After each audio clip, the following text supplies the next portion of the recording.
Money, or the lack of it, was a constant problem for Chapman. Ferrari and later Renault virtually had the backing of their respective governments. Chapman always had to fight for private finance and resented having it taken off him for the public purse. Chapman had a deep dislike of paying income tax if he could possibly avoid it, and this was extended to all aspects of Team Lotus. So fairly early on in the 1960s, when he was running some very expensive professional drivers, Jimmy Clark and Graham Hill, he and Fred Bushell together established an operation called GPD, Grand Prix Drivers, which was an offshore company. I think it had roots in Panama, was operated out of Geneva, and the purpose of this was to avoid any funds being channeled back into the United Kingdom and becoming subject to British income tax. And unfortunately, I had said, well, of course, this is a perfectly good example of tax evasion. And he nearly got up and hit me. And he gave me a great big lecture how about tax evasion is a crime, tax avoidance is a science, and that he was all involved with the science and didn't want to know about the crime. The racing team's finance was intended to come from his car company's profits, but it too had recurring financial crises. To raise money, Chapman tried to cash in on his name by selling shares in Lotus.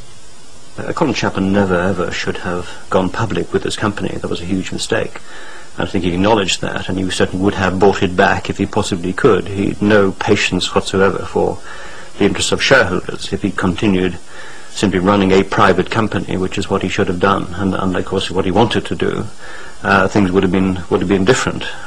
He had great difficulty in being able to compartmentalise a public company, its money, private company, its money. In fact, there were occasions when his private companies bailed out the public company. He never was able to differentiate between them, and it didn't matter to him anyway.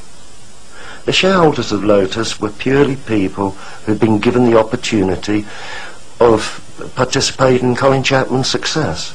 There was an element of the hooliganing, Colin, and we had quite a few hooligan nights out. I won't tell you how we wrecked a paddle steamer on the River Thames, that's another story.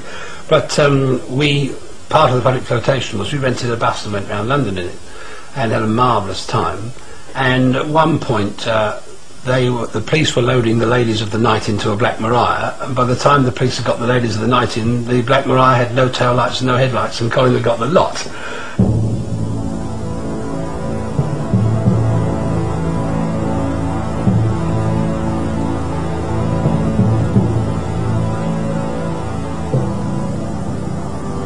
For 10 years, Chapman had struggled to put British racing green at the front. But overnight, he painted Lotus red. In fact, the exact colours of a gold leaf cigarette packet. It caused outrage. This was an entirely new type of sponsor. His flying fag packets would open the financial floodgates, changing motorsport forever. Bizarrely, Chapman hated cigarettes. Smoking at Lotus was forbidden. We would really come under fire. There's no need to be lighting up cigarettes. You don't need smoking. I don't like the smell of smoke. It's not a good thing to do. So you very quickly learned that it wasn't worth the aggravation, because his willpower was such. He was a very strong-willed person, and that was how I suppose we eventually all did as we were told, was that he almost nagged you to death over it, that no, you weren't to smoke. By 1970, Chapman had romped home to his 4th World Championship. But the establishment only rewarded him with 2nd prize in the honours list. The next thing I heard was that he was going to get the CBE. They actually told me through the back door before they told him. And when I inquired further as to why it was only the CBE, they said, unfortunately, he hit a policeman in a country that has a queen, which was, he actually hit a policeman at the Dutch Grand Prix one year and was locked up for 2 days because he thumped him really hard because they wouldn't let him in the pits. And had that been, shall we say, a policeman in Yugoslavia, that would have been all right. But if you insult the crown by hitting one of the policemen, then you don't get the knighthood. 1978 was the most glorious year of Chapman's racing career, dominating Formula One as no team had ever done before, winning 8 Grand Prix, often coming home 1st and 2nd, the competition lucky to be on the same lap. The season ended with Lotus just 1 win short of Ferrari's all-time total. But amid glory, death struck again.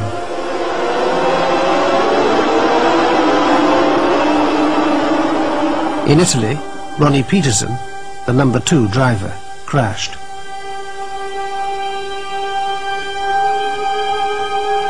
I have very, very clear memories of Ronnie Peterson saying to me at the end of his contract year, was saying, well, I just don't intend to be another dead hero for Colin Chapman.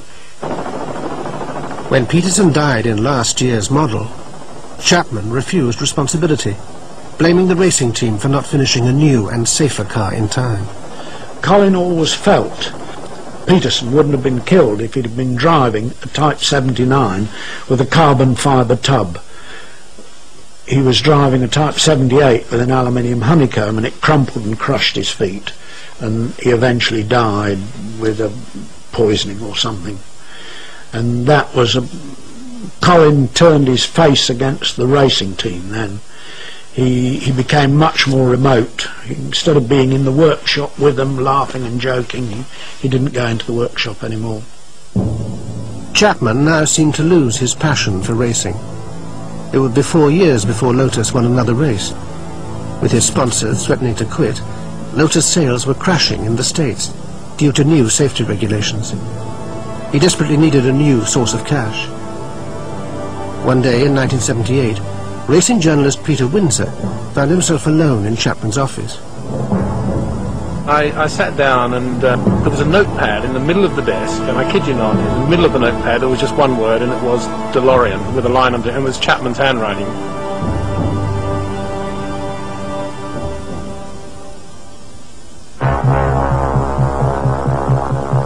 The DeLorean sports car presents crisp aerodynamic Italian styling, featuring fully counterbalanced gull-wing doors, forward luggage compartment carpeted. John DeLorean, previously number 2 at General Motors, was a marketing genius. With this slick video, he was able to sell a dream. No one would have known that the cars it featured were just 2 cobbled-together prototypes. Within 9 days, the British government gave him £35 million to build a factory in strife-torn Belfast. It opened in early 1981 with much fanfare, and closed a year later, amid controversy. Falling sales, bad reviews and accusations of DeLorean's extravagance encouraged the government to refuse more funds. Within the year, £80 million of public money had been lost. The scandal arose when the receiver went through the books and alleged that design work on the car, carried out by Lotus, had been paid for twice. The second payment, of over $17 million, went to a mysterious Swiss company, GPD, in a contract signed by John DeLorean, Lotus Finance Director Fred Bushell, and Colin Chapman. It had been 4 years earlier when Chapman first heard news of the DeLorean grant. He was furious. Lotus applied to the government for a loan or a grant of about £400,000 to assist with further forward development, and the company received what you can only call the lame duck letter. Within days, Colin had read, and we'd all read, that John DeLorean was going to receive £35 million for what was a job-creating scheme in Northern Ireland to build sports cars on a greenfield site. Create jobs, one up to the government. Colin saw this as a personal snub. He saw this as a subsidised effort to destroy our market, because we were very strong in North America where the DeLorean was going to be sold, and the cars would meet head on. And he was naturally very, very angry, and he called a very short, sharp meeting, and he said, we're going to have some of that. Chapman's chance came when DeLorean told the British government he could turn his early prototype into a production model in a quarter of the usual time. DeLorean desperately needed somebody to actually make a car that would actually be roadworthy and pass the very stringent American tests. And he went to Porsche first of all, and they said, well, we'll do it, but it'll take us 7 years. We take 7 years to make a new car, and it'll cost you £40 million. And he had 18 months. He promised to do it in 18 months. And so he went to BMW, and they said, well, we'll do it in 4 years, but it'll cost you about £50 million. We don't really want to do it anyway. And he went around everywhere, and the one person he knew could do it for him, and he had immense admiration for, was Colin Chapman. DeLorean was desperate to sign Chapman. He first tried to buy Lotus when Chapman complained that the DeLorean would put Lotus out of business in North America. But the negotiations were hampered by Chapman's insistence on secrecy. They went on for 4 precious months of DeLorean's tight schedule, culminating in a marathon meeting in Geneva. What we do know is that DeLorean went there almost alone. He didn't take any of his financial people from New York at all, who didn't know where he was, didn't know what he was doing, and he never briefed them on what had happened there. We do know that in his pocket he had a check for $12.5 million, burning a hole in his pocket all that time. We also do know that Chapman and Bushell went on their own. A solicitor did come over from Northern Ireland, but sat outside, did nothing. And wasn't party to any of those talks. So these two men, Chapman and DeLorean, both of them hyperactive people, both with an attention span of 5 seconds. Neither of them could sit still in a room at all, ever, in their whole lives, for 4 days. And they didn't even like each other. They sat in this hotel room, negotiating something. At some point during those 4 days, Chapman finally refused to sell Lotus.